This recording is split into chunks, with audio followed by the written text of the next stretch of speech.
Hello everybody and welcome back to Red Eagle Politics. Make sure you guys like this video down below and subscribe to the channel if you are new. So, we saw some polls that got released today from the New York Times, which is given an A+ rating. They were accurate in 2020 and in 2022 compared to many other pollsters. And what does this exactly show? It shows that Donald Trump is going out there and he is utterly decimating Joe Biden, utterly embarrassing him in a lot of these very key contested swing states. We have Nevada, Pennsylvania, Arizona, Georgia, Michigan, and Wisconsin that were polled, and all of these polls show Donald Trump in a very good position. And it's really, really telling because Joe Biden is a disaster. Joe Biden is not popular. He barely got by, and he had a lot going for him. He had the pandemic going for him. He had the fact that you had half of the country on fire going for him. He's not going to have all that this time around because now he can't just hide in the basement. He has a record that it's going to be a lot harder for him to run from. And as a result, the whole facade has fallen. The Scranton Joe, he's got a 50+% favorable rating. Not anymore. His approval rating is in the gutter.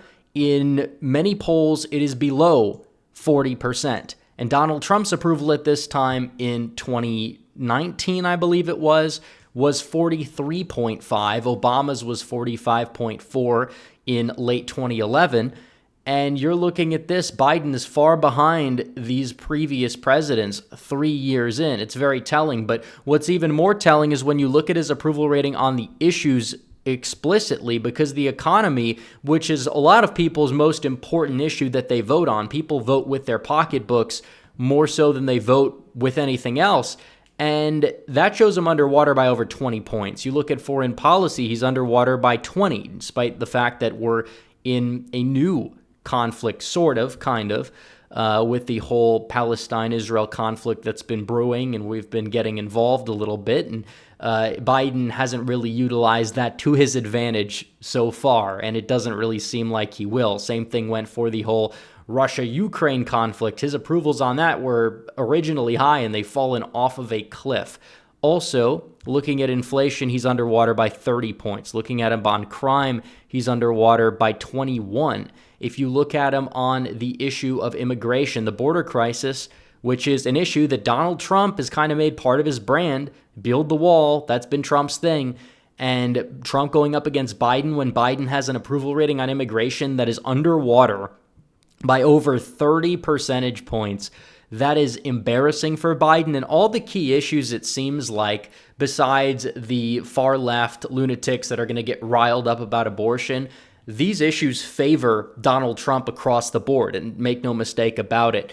And even on like the issue like abortion, Donald Trump doesn't really make that his thing to the point where he's not going to energize voters on the other side on that issue nearly as much as a lot of these other Republicans in the running would, because they keep talking about it, and Trump has kind of taken a little bit of a, step back type of approach. But nonetheless, Biden's cooked. And this is what the polls are showing right here, right now. They're showing him underwater in Georgia by 6. And Georgia's a state that's moved away from Republicans. It's a state that was neck and neck in 2020. And it does seem like the state has been trending to the left if you just look at the Atlanta area, which has been moving left since the 80s, and it's growing like crazy. But still, Biden, with just a little bit of reversion or potential third-party vote share increase, Donald Trump could very well take Georgia once again.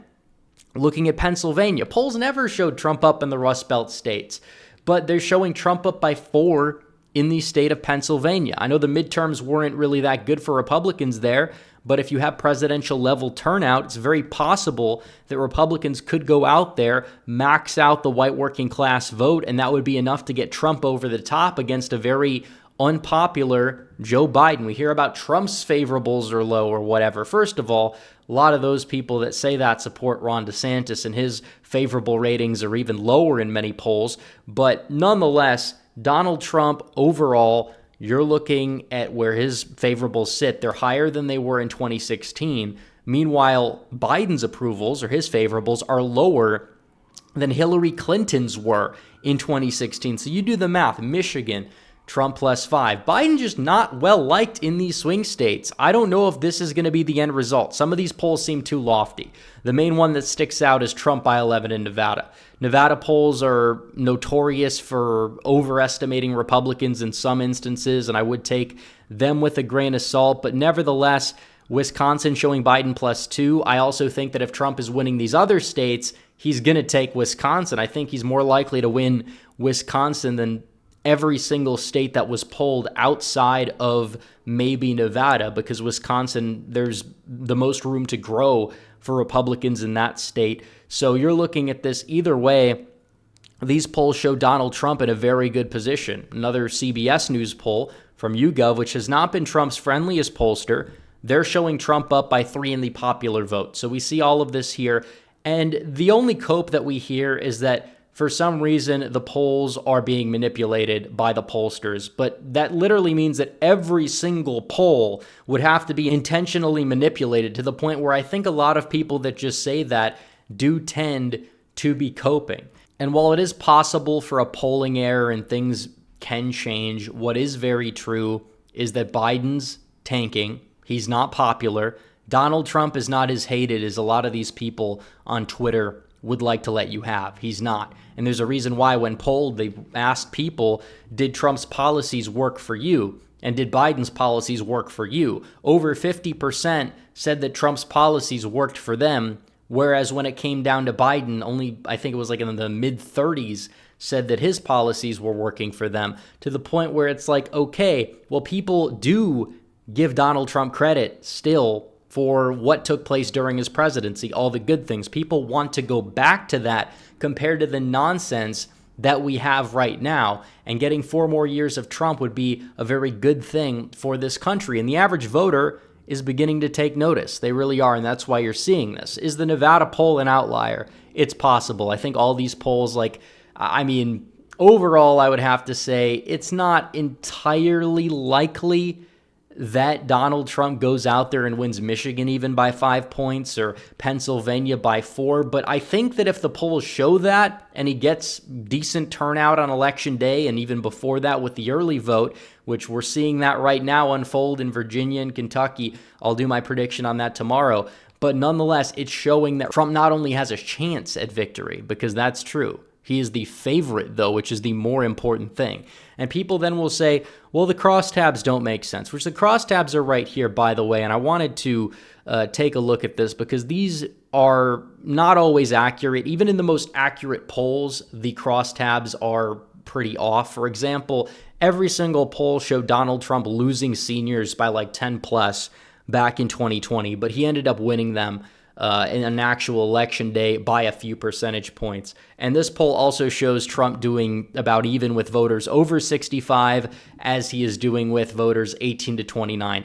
That, for all intents and purposes, is going to end up being inaccurate for various reasons. Does Trump get better youth turnout than some of these other weak Republicans? Yeah, that's true. I mean, a lot of people in this age bracket didn't likely vote in the midterms, for example, and will be more likely to vote in 2024, but I don't think he's breaking even. That being said, Biden is struggling with younger voters. We do know that. And he's also struggling with minority voters. Do I think he's only winning Hispanics by 8? Do I think that he's only getting 71% of the black vote? Yeah, probably not.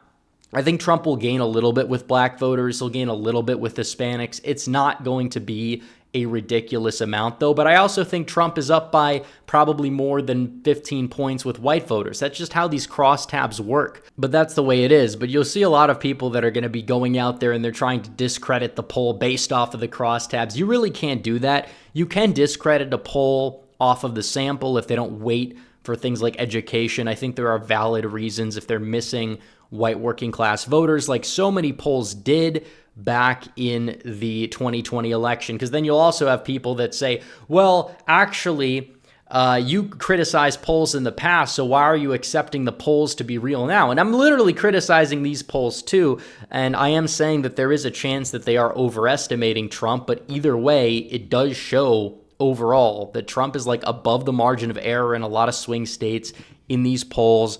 And on top of that, Biden's just unpopular across the board in every single poll. It's not like I'm clinging to one pollster. And that's the way things are. And I think we're going to see how accurate polling is. We'll get a glimpse when the primaries start for sure. But either way, what is true is Trump is up big in the primary. He's also likely going to win the general. And I think a lot of people aren't ready for it. And Democrats are panicking in their own headquarters. And you know deep down these people want to replace Biden, but they don't really have anybody else to replace him with. Maybe somebody like Gavin Newsom, they could try to trot him out there. But is that exactly going to be feasible? Is that going to be viable? He already declined. He said he wouldn't. Biden's already filed paperwork. You don't really have any primary challengers to Biden. It seems like he's going to end up being the nominee unless something drastic happens over the next few months. And Donald Trump is the guy that can contrast the record that he has that's good with Biden's record that's bad. And as a result, he can go out there and he's the man for the job. He's the man to take him down. And that is why he is defeating Joe Biden in most of these swing states by a sizable margin. So anyways, guys, thanks for watching this video. Like this video down below, comment down below, subscribe to the channel, hit the bell for notifications so you never miss another video. Follow me on social media. The links are all in the description down below. And I'll see you guys in the next one. Red Eagle, out.